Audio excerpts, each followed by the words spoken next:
అందరికీ welcome back to our channel. ఎవరైనా first time కనుక మన ఛానల్ చూస్తున్నట్లయితే ప్లీజ్ ఫస్ట్ అయితే సబ్స్క్రైబ్ చేసేసుకోండి. ఇవాళ ఎండి బొమ్మడి చేపల కూర ఎట్లా చేసుకోవాలో చూసేద్దాం. ఇంకా ఆల్రెడీ మా మామయ్య ఈ చేపలను అయితే పచ్చి చేపలు క్లీన్ చేసినట్టే చేసేస్తున్నాడు అనమాట. ఫస్ట్ అయితే ఎండి బొమ్మడిలకి పైన పొట్టు ఉంటుంది అనమాట. ఇంకా పొట్టు మొత్తం చాకు తీసుకొని గీకేయాలి.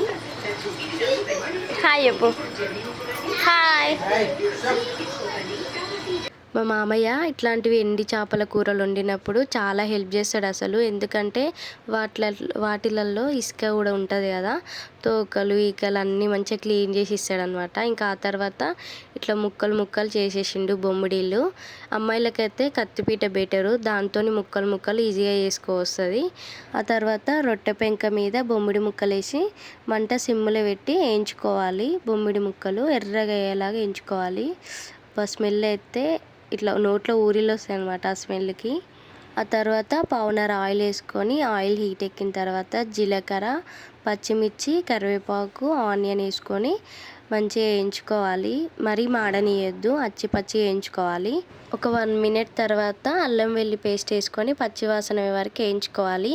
మా అత్తమ్మ చెప్పింది ఈ కూరనైతే సిమ్లోనే వేసుకోవాలంట. ఇంతకీ బొమ్మిడి చేపల కూర అంటే ఎంతమందికి ఇష్టమో కామెంట్ చేయండి. మా ఇంట్లో అయితే అందరికి ఇష్టము. ఇప్పుడు కూర వండేది మా అత్తమ్మని అనమాట.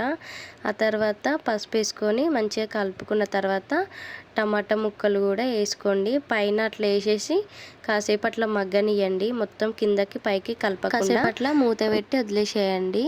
మంట అయితే సిమ్ములనే పెట్టుకోండి, ఎందుకంటే మాడిపోతుంది. అప్పుడప్పుడు తీసి ఇట్లా కలుపుతూ ఉండండి, అడుగంటకుంటూ ఉంటుంది కూర.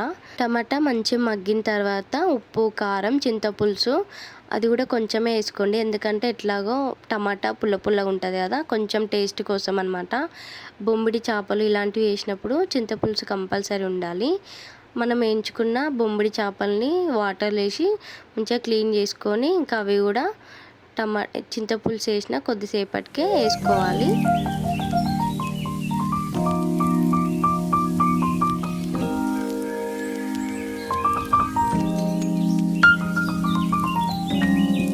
ఒక 2-3 మినిట్స్ తర్వాత కొత్తిమీర, మసాలా వేసేసుకోండి. ఎండి బొమ్మిడి చేపల కూర అయితే రెడీ అనమాట.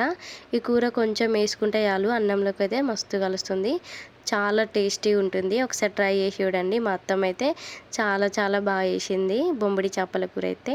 మా బాబుకి అయితే బొమ్మిడి చేపలు, ఎండి చేపల కూరలు ఇలాంటివి అంటే చాలా ఇష్టం ఉంటుండే.